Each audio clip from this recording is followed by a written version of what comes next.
quantum alternation, prospects and problems. Thank you. So this is joint work with my supervisor, Prakash Panangani. And the subject is basically the semantics of quantum programming languages, and especially trying to find if there's a clear definition of what quantum control flow is. So in any computational mechanism, we have two essential aspects. There's data manipulation, and then there's control flow.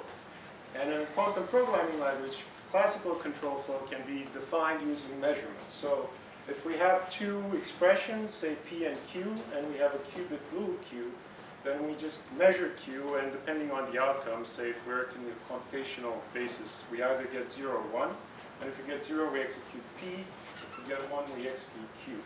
So the problem, there isn't really a problem with this control flow, but it does introduce indeterminacy in the program, and it essentially implements a classical alternation.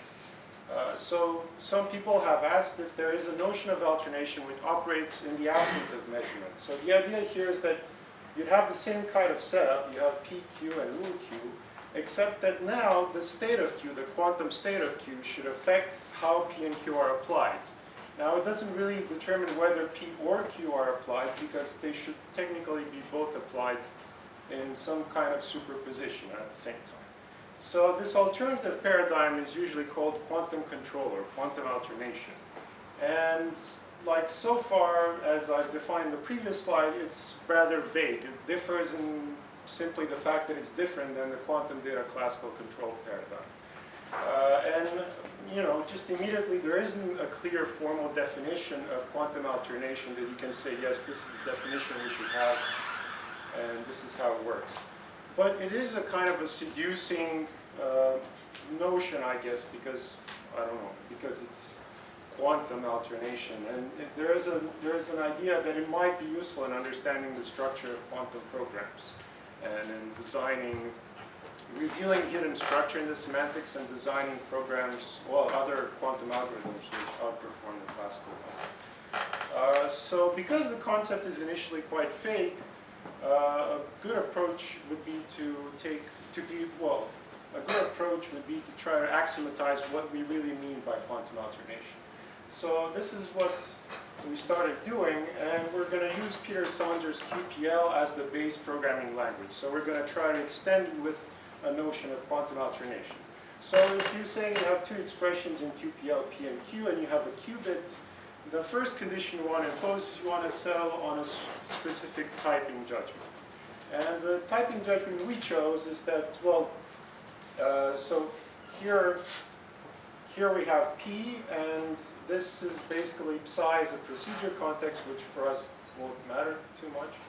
And gamma prime are typing contexts. Now, if you interpret P as a quantum operation or a super operator, I will use these two words interchangeably, then this gamma is essentially corresponds to the domain of P, and gamma prime corresponds to the codomain. So if P and Q go from gamma to gamma prime, then their alternation with respect to the qubit Q, well, it's basically you enlarge the context with the qubit Q. So one crucial observation here is that P and Q do not have access to the qubit Q, and Q basically exists independently of the expressions P and Q, which is the case in like normal classical alternation.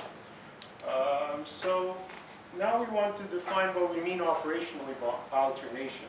So we're going to denote the super operator that corresponds to the alternation of two super operators T0 and T1 just by alt sub Q T0 T1. And here we want to, the second condition is that basically the state of Q should affect the outcome. And this condition is quite clear. We're saying here that if the qubit Q is in a classical state pi I, where pi I mean the projection onto the span of ket I, then the alternation is the same thing as the super operator that does nothing on Q and just does the operation Ti on the rest of the space. So it just reduces to Ti on the component of the space. But this isn't quite enough. So it's not, conditions 1 and 2 are not sufficient, because if we look at a density operator which I write here A, B, C, D, are block matrices, and this is a density matrix. So far, our conditions say that the result of applying the alternation should look like this. So we have T0 applied to the 0 component and T1 applied to the 1 component, but these stars essentially indicate block matrices that are undetermined so far. So we could essentially implement alternation just by doing a measurement and then merging the results. So here we want to introduce something about, well, what does it mean to be quantum? Well, a quantum operation, well, we're going to say it's reversible if it can be implemented with a, well, as a unitary. So it has a Krauss decomposition with a single component which is a unitary. And the third condition essentially says that if the components of the alternation are reversible, then the whole thing should be also reversible. And this basically means that we can no longer use measurement to implement this alternation. So once we have these axioms, we can actually define what we mean by alternation in closed systems. And this is like really an easy definition. It just says that if you have two unitaries, then if you put them on the diagonal, and where the diagonal is, of course, determined by how you decompose the qubit, and here we're using the computational basis, then we're just writing the alternation as just the unitary obtained by putting the two component unitaries on the diagonal. And this really does what we want. It alternates U0 and U1 in the sense, not in the sense of alternation classically, but more like superposing the two actions of U0 and U1. So if you have here, if you decompose your state into 0 and x and 1 and y, then it just applies U0 to x and U1 to y. And we're going to denote this here by, well, if Q0, then Q1, well, you apply U0 to Q1, otherwise you apply U1 to Q1. And because we're working with closed systems, I'm essentially going well, so here I said it was a superoperator, and now I'm defining it as a unitary, but because we're working in closed systems, we're just going to be doing working with unitaries. So we can also define a case statement where we just do the same thing, but you have n-fold tensor of qubit, and we look at all the classical states and we define this projection sum, and this is going to be the case statement. We're going to interpret this as a case statement. So what are some examples? Well, controlled gates. So if you have a unitary U, then you can define a controlled gate as an if statement. This was essentially one of the motivating ideas behind this framework. So if you have a NOT gate, then you can nest two if statements and create a Toffoli gate. So in a sense, we're generalizing the notion of a controlled unitary operation. And we can do even more things. So for example, if we have a Boolean function, we can write the Deutsch-Jozsa algorithm using quantum alternation. So if you, for each x, for each word, well, n string of n bits, we can define a unitary that transposes the 0 vector with the evaluation of f at x. So we can think of this as sort of the, well, the evaluation of f. And then if you write a case statement like this, as I defined it before, then we basically are defining the unitary UF, which is used in the Deutsch-Jozsa algorithm. So we can then write the Deutsch-Jozsa algorithm. Here we allocate Q0, which is a vector of n qubits, and then we allocate Q1, and then we apply the usual Hadamard, and we set Q1 to 0 and apply Hadamard, then we apply the unitary, and this is Deutsch-Jozsa without the final measurement. So interestingly, Deutsch's algorithm is almost the same thing, except that you replace the case by an if statement. So a final example shows that there is something weird going on with this type of alternation, because if you write the statement, if Q0 then skip, otherwise Q1 is applied, well, we apply global phase on Q1, this defines a controlled phase. But if you're thinking of alternation, then if these are superoperators, these expressions would be defined as superoperators, there is no difference between skip, which is the identity superoperator, and a global phase. So they're physically indistinguishable as quantum operations. So in some sense, this definition of alternation is not a physical concept. And I'll come back to this because this is going to essentially be a big problem here.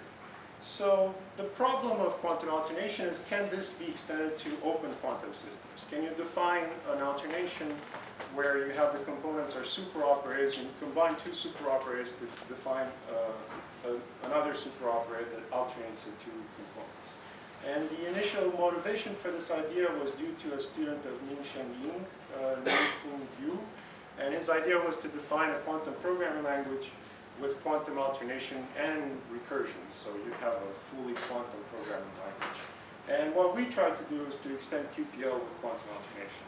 So the first thing we did was we looked at completely positive maps, because any quantum operation is a completely positive non-increasing map. And there's a very beautiful structure theory of completely positive maps and completely bounded maps in general.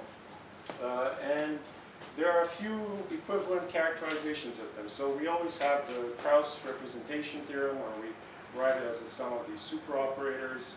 The more interesting ones are, well, Stein-Springs theorem, where we realize any quantum operation as a pure operation on a larger Hilbert space. So here we have an ancilla E, and we can write it sort of as a twist of a unitary operation.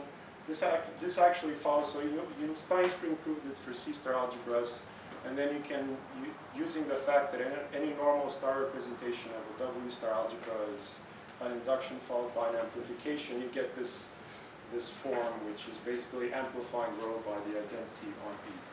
And then we can rephrase the same Stein-Spring form representation in another way, which I think appears more often in the quantum computation literature, where you see it as, you trace over the states.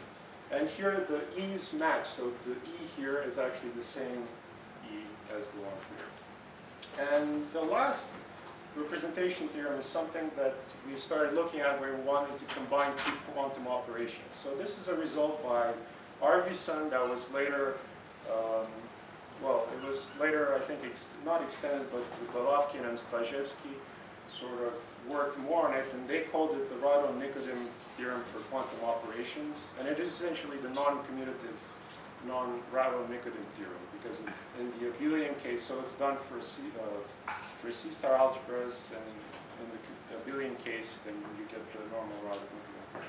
And what this says is that if I have a quantum operation T, which I can represent using Stein-Spring like that, and also I need to add the additional condition that the representation has to be minimal, but I won't say what that means because it's not important.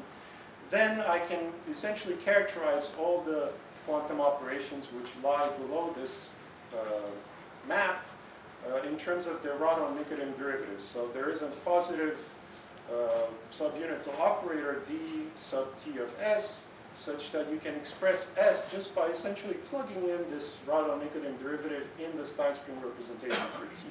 So we first looked at this because we thought it was, it's a way of taking two complete positive maps, and then if you can find something that lies above them, then you can express both of them in terms of a common Stein-Spring representation. And then we could just do sort of the same thing that we did for the alternation in closed systems.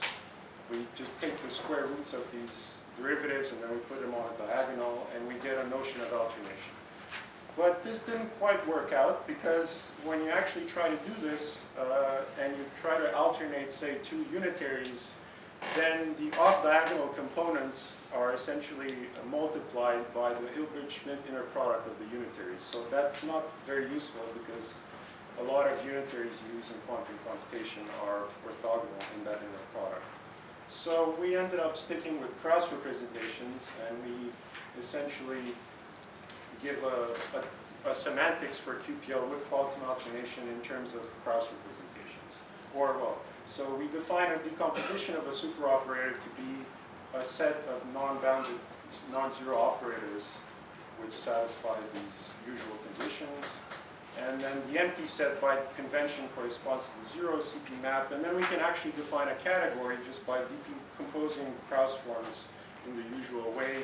And then we also need to collapse any duplicate elements of these sets so that we actually get sets and we have some uniqueness conditions. And then we define the quantum alternation of two cross decompositions. This is essentially the same thing as, so if you think about the Krauss decomposition and its operational interpretation, you're just doing a probabilistic transition where in each transition you're doing a pure operation where you say ek rho, ek back.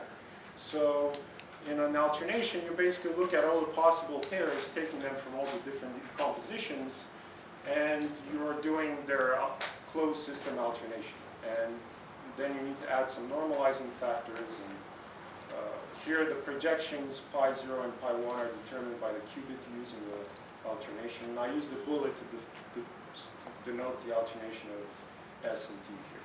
So now we can basically give the semantics of QPL, but without the last line, it's just the usual semantics in terms of Krauss decompositions.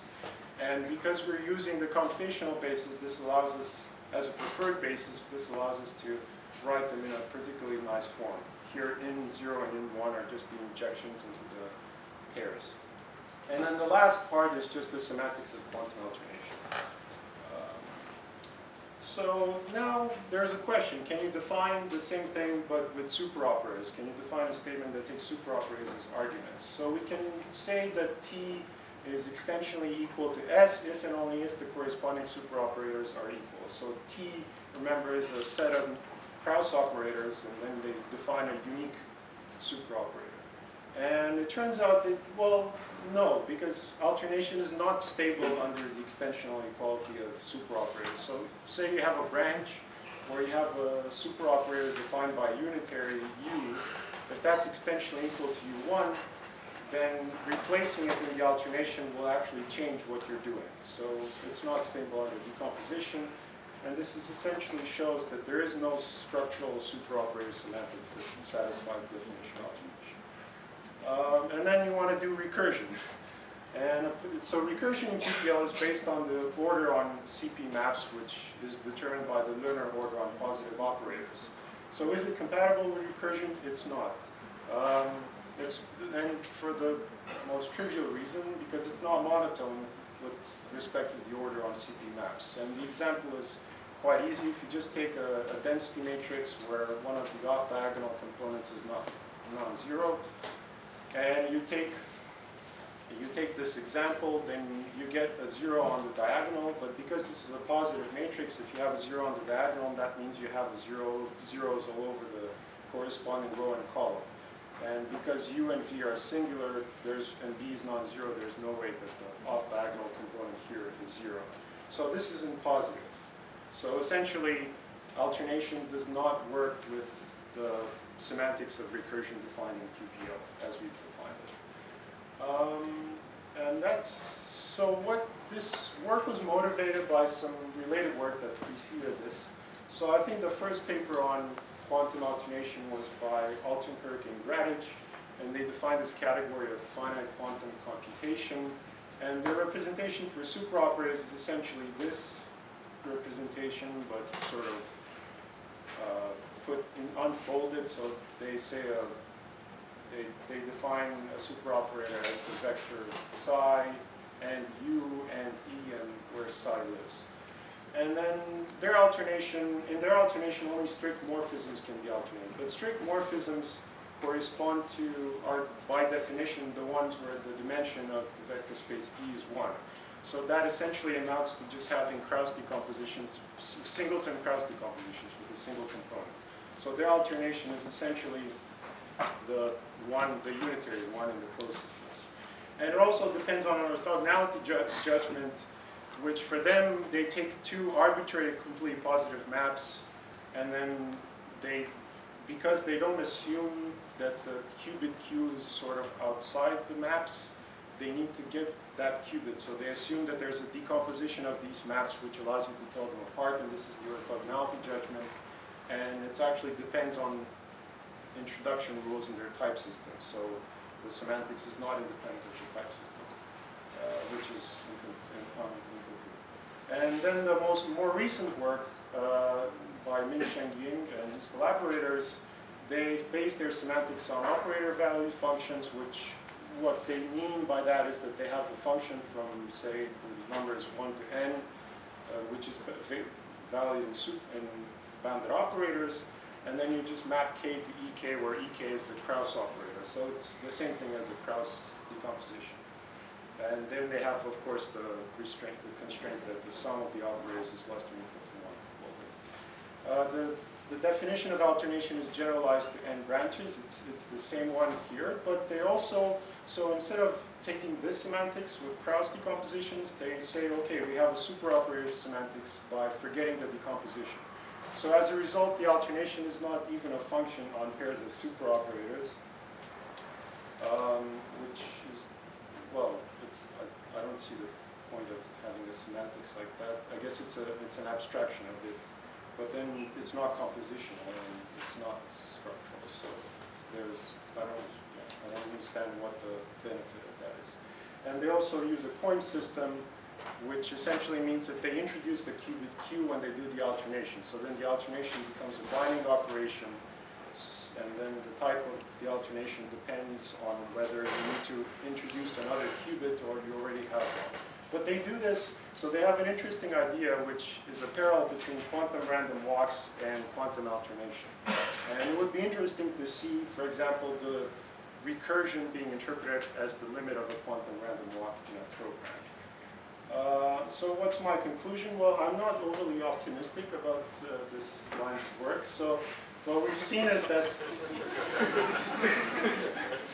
so it's not directly definable on pairs of operators. You need some sort of decomposition, and then you use linear algebra or algebra to define your alternation. And this process does not behave well with respect to complete positive maps and other operators. It's also not quite physically grounded. I mean, it's a form of alternation which doesn't emerge from physical considerations, but instead emerges from syntactic or semantic considerations. And also, it's not compatible with recursion, so this is quite upsetting. Of course, you can always give different semantics for recursion, which is not based on the order on CP maps. But and then lastly, it's not evidently useful for designing quantum algorithms. So if you actually work out the alternation for open systems, it's not. It's not something obvious. It's not something that someone writing an algorithm in a quantum programming language would be able to understand if you have measurements. And if you don't have measurements, then it's just putting two unitaries on the diagonal, and that has, while it's useful, and the form of alternation like that is used in pretty much every quantum algorithm that is known to outperform classical algorithms. I mean, that's a very well understood form of alternation, and yeah.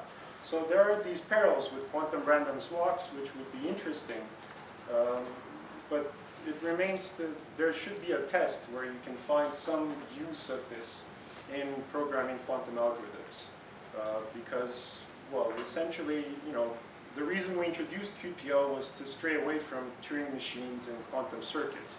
And even though quantum random walks capture universal computation, I don't know how much semantic structure useful in a programming language there is in them to justify simulating it in introducing this form of alternation. So that's it. That's all I need to say.